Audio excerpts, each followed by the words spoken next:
At this current moment in time, I find myself asking one question daily. When will things get back to normal?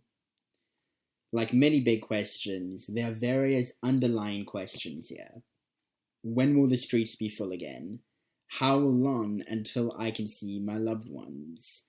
When this virus eventually dies, will we ever be the same again?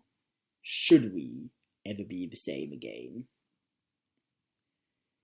This is one of the main questions I want to explore today. When we're allowed to see each other again, how can we create a new normal? A normal that Jesus would be proud of? Whenever we as humans face a big life event, we have two options. We can either remain unchanged as the world around us does, or we can grow and learn new lessons that we didn't know we needed to learn before. A few months ago, it was very normal to live for ourselves. It was considered commonplace to let the hustle and bustle take over us. We let our goals, our ambitions, our desires, our selfish needs become the forefront of everything we did. Of course, we were able to socialize in pubs and coffee shops and meet up with friends, and we could say that that isn't selfish. But we took these things for granted. I know I did.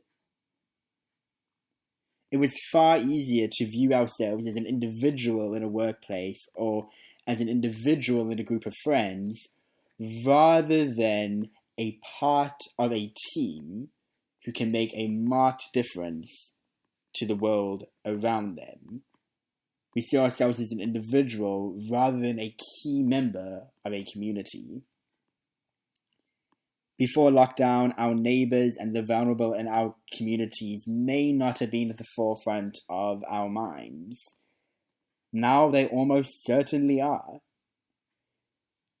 Now that we do not have certainty about many things in life, we see the importance of teamwork, of making sure that those around us are okay and that they are well supported. In this current moment of crisis, people seem to be stepping up, to be loving those around them lavishly, generously, and without question. So do we even want to go back to the normal we had before? Well, yes, but we also want a new type of normal, a better normal. Jesus reminds us that when we follow him, we are changed. We are still the same person, but our behaviors, our patterns, and our attitudes become more like his. I know that I have learned a lot about loving and caring and community in this difficult time, and I'm sure you have too. So let's take these lessons into this new normal. Let's see the world change around us. How wonderful would it be if we were to realize that each and every human had a part to play? They were a cog in a massive cosmic scheme that is advancing the kingdom of God.